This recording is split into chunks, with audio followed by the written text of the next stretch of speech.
എല്ലാവർക്കും നമസ്കാരം. ഇപ്പോൾ ഞെട്ടിക്കുന്നൊരു വാർത്തയാണ് നമ്മൾ കേട്ടുകൊണ്ടിരിക്കുന്നത്. മനോജ് എന്ന് പറയുന്ന വെറും 39 വയസ്സുള്ള ഒരു KSRTC കണ്ടക്ടർ, അദ്ദേഹം മർദ്ദനത്തിൽ കൊല്ലപ്പെട്ടിരിക്കുന്നു. മർദ്ദിച്ചതാര? Blade mafia. അവരുടെ അടുത്ത് നിന്നും ഇദ്ദേഹം ഒരുപക്ഷെ പണം മേടിച്ചിട്ടുണ്ടാകാം, അല്ലെങ്കിൽ അതിൻ്റെ അവധി കഴിഞ്ഞ് അദ്ദേഹത്തിന് കൊടുക്കുവാൻ കഴിഞ്ഞിട്ടുണ്ടാകില്ല. എനിവേ, അവരുടെ മർദ്ദനത്തിൽ തൃശ്ശൂരുള്ള സ്വകാര്യ ഹോസ്പിറ്റലിൽ വെച്ചിട്ട് ഇദ്ദേഹം മരണമടഞ്ഞു. ഈ ബ്ലേഡ് മാഫിയ നമ്മൾക്കറിയാം, ആൾക്കാരുടെ കഴുത്തറക്കുന്ന പരിപാടിയാണ്. അത് നിയമപരമായിട്ടല്ല അവർ മുന്നോട്ട് പോകുന്നത്. ബ്ലേഡ് മാഫിയയ്ക്ക് യാതൊരു ലൈസൻസും നമ്മുടെ ഗവൺമെൻറ് കൊടുത്തിട്ടില്ല, അല്ലെങ്കിൽ നമ്മുടെ ഒരു നിയമ സംവിധാനത്തിൽ ഇവർക്കൊരു നിയമപരമായി അങ്ങനെ ഒരു കാര്യം കൊടുത്തിട്ടില്ല.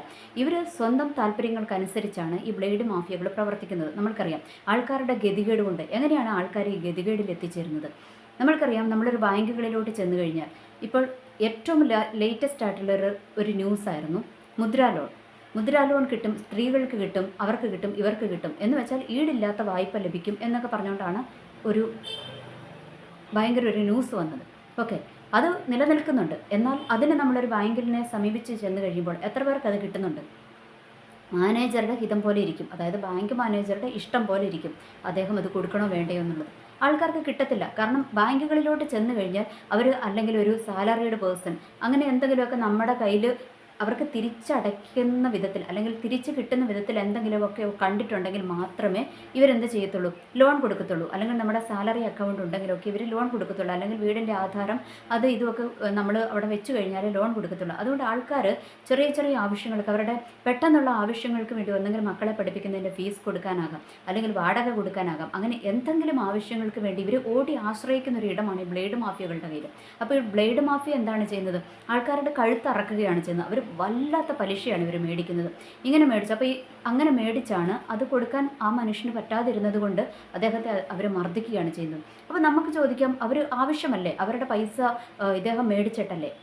കറക്റ്റാണ്, പൈസ മേടിച്ചിട്ടാണ്. പക്ഷേ അവർക്ക് കുറച്ച് സമയം കൊടുക്കാനുള്ള ഒരു മനസ്സ് ഇവർക്ക് കാണിക്കാം. ഒരു മനുഷ്യനെ മർദ്ദിച്ച് കൊല്ലുക എന്നൊക്കെ പറയുന്നത് എവിടുത്തെ ന്യായമാണ്? ഇനി ആ KSRTC കണ്ടക്ടറുടെ അവസ്ഥയിലോട്ട് നമ്മൾക്കൊന്ന് കടന്നു ചെന്ന് നോക്കിയാൽ അറിയാം. അദ്ദേഹത്തിന് കറക്റ്റായിട്ട് സാലറി ലഭിക്കുന്നില്ല, അല്ലേ? KSRTCയിൽ ഇപ്പോൾ അവർക്ക് കറക്റ്റായിട്ട് സാലറി ഒന്നും ലഭിക്കുന്നില്ല. അപ്പോൾ അദ്ദേഹം ഒരു ജീവിതത്തിൻ്റെ രണ്ടറ്റവും കൂട്ടിമുട്ടിക്കാൻ വേണ്ടി ആയിരിക്കണം ഈ എന്താ പറയുക, ഈ പലിശക്കാരെ സമീപിച്ചിരിക്കുന്നത്. അവരുടെ അടുത്ത് നിന്ന് പലിശ മേടിച്ച് അദ്ദേഹത്തിന് തിരിച്ചടയ്ക്കാൻ പറ്റാതെ വന്നു. ഇപ്പോൾ ആ മനുഷ്യൻ മരിച്ചുപോയി. ഇനി ഇവർക്ക് എവിടെ നിന്ന് കിട്ടും? ഇനി ഇവർക്ക് അതിൻ്റെ പൈസ കിട്ടുമോ? ആ മനുഷ്യൻ മരിച്ചുപോയ മനുഷ്യൻ ഇവർക്ക് എവിടെ നിന്ന് എടുത്തു കൊടുക്കും? പൈസ കൊടുക്കത്തില്ല. അപ്പോൾ എന്തുകൊണ്ടാണ് ഇവർക്ക് ഇത്ര ക്രൂരന്മാരാകുന്നതെന്ന് നമ്മൾക്ക് മനസ്സിലാകുന്നില്ല. മറ്റൊരാളുടെ പലിശ, മറ്റൊരാളുടെ എന്താ പറയുക, പൈസ ഇങ്ങനെ മേടിച്ച് തിന്ന് ചീർത്ത് ഇവരൊക്കെ എവിടെ ചെന്നാണ് അവസാനിക്കുക? നമ്മൾക്കറിയാം, ഓരോ ഇതിനകത്തോട്ട് എത്തിച്ചെന്ന് കഴിയുമ്പോഴത്തേക്കും ഈ പലിശക്കാരെ ഒറ്റ ഒരെണ്ണം ഗതി പിടിച്ച ചരിത്രമില്ല. ഒന്നെങ്കിൽ ഇവന്മാരല്ലെങ്കിൽ ഇവന്മാരുടെ തലമുറ അതുകൊണ്ട് നരകിച്ച് ചാകുന്ന ഒരു അവസ്ഥയാണ് നമ്മൾ കണ്ടേക്കുന്നത്. പിന്നെ ഈ പലിശക്കാരുടെ ചരിത്രം എടുത്താൽ മിക്ക ഇടത്തിനും പിള്ളേരുണ്ടാകുന്നില്ല. ഇപ്പം ഞങ്ങളുടെ നാട്ടിലൊരു മനുഷ്യനുണ്ടായിരുന്നു. അദ്ദേഹം ഇങ്ങനെ അദ്ദേഹം പിന്നെ വലിയ കൊള്ളപ്പലിശക്കാരനൊന്നുമില്ല, ചെറിയ പലിശയെ മേടിക്കത്തുള്ളൂ.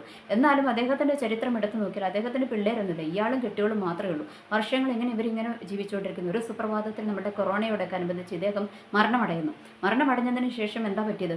ഇദ്ദേഹത്തിൻ്റെ പൈസ ആരുടെ കയ്യിൽ എവിടെയുള്ളതെന്ന് ആർക്കും അറിഞ്ഞുകൂടാ. ഇനി ആ സ്ത്രീക്ക് അത് വല്ല മനസാക്ഷിയുള്ളവർ അദ്ദേഹത്തിൻ്റെ കെട്ടികൾക്ക് കൊണ്ട് തിരിച്ചു കൊണ്ട് കൊടുത്തെങ്കിലായി, ഇല്ലെങ്കിൽ അത് ആ വഴിക്ക് പോയി. പിന്നെ വേറൊരു കാര്യം അതിനകത്തുള്ളത്, ഇയാൾ അധ്വാനിച്ചുണ്ടാക്കിയതൊന്നുമല്ല.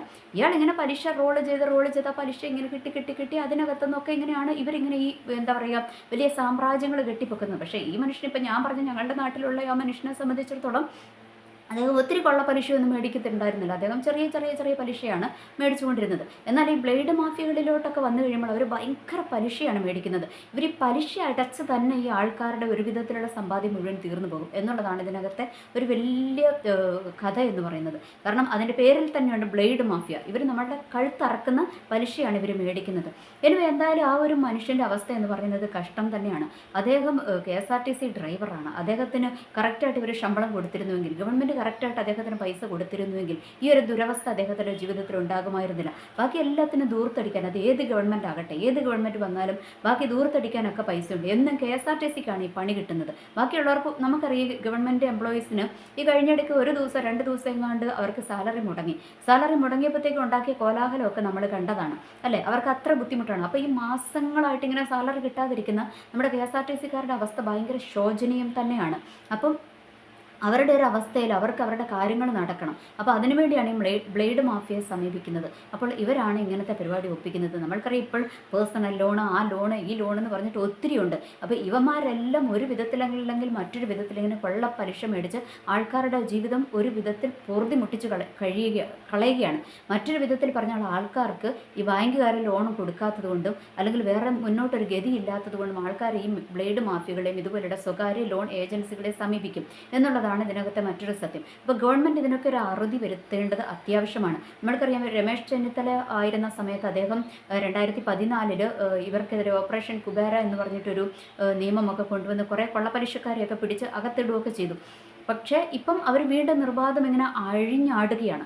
എന്തോരമാണ് ഇവർക്ക് മേടിച്ചു കൂട്ടുന്ന പൈസ. കാരണം ഇവരുടെ അടുത്തുനിന്ന് പൈസ മേടിച്ച് കഴിഞ്ഞ് കഴിയുമ്പോഴത്തേക്ക് ഇവർക്ക് ഒരിക്കലും മുതൽ തിരിച്ചടയ്ക്കാൻ പറ്റത്തില്ല. ഈ പലിശ മേടിക്കുന്നവർക്ക് ഇവരുടെ ഈ പലിശയാണ് ഈ ജീവിതകാലം മുഴുവൻ ഈ അടച്ചുകൊണ്ടിരിക്കുന്നത്. എന്തൊരു കഷ്ടമാണ്, എന്തൊരു ദുർവിധിയാണ് ആൾക്കാർക്ക്. എന്തായാലും ഈ മനുഷ്യന് കുടുംബമുണ്ടാകും, കുഞ്ഞുങ്ങളുണ്ടാകും. അപ്പം ഇതൊന്നും ഇവരെല്ലാവരെയുമാണ് ഇവർ അനാഥമാക്കിയിരിക്കുന്നത്. അപ്പോൾ ഇവർക്ക് നല്ലൊരു ശിക്ഷ കൊടുക്കട്ടെ. ഇങ്ങനെയുള്ള കൊള്ളപ്പലിശ സംഘത്തെ നിലയ്ക്ക് നിർത്തുവാൻ, അവർക്കൊരു അറുതി വരുത്തുവാൻ നമ്മുടെ നിയമ സംവിധാനത്തിന് കഴിയട്ടെ എന്ന് ആത്മാർത്ഥമായി പ്രാർത്ഥിക്കുന്നു. ഒപ്പം ആ മരിച്ചുപോയ മനുഷ്യന് ആദരാഞ്ജലികൾ അർപ്പിക്കുന്നു.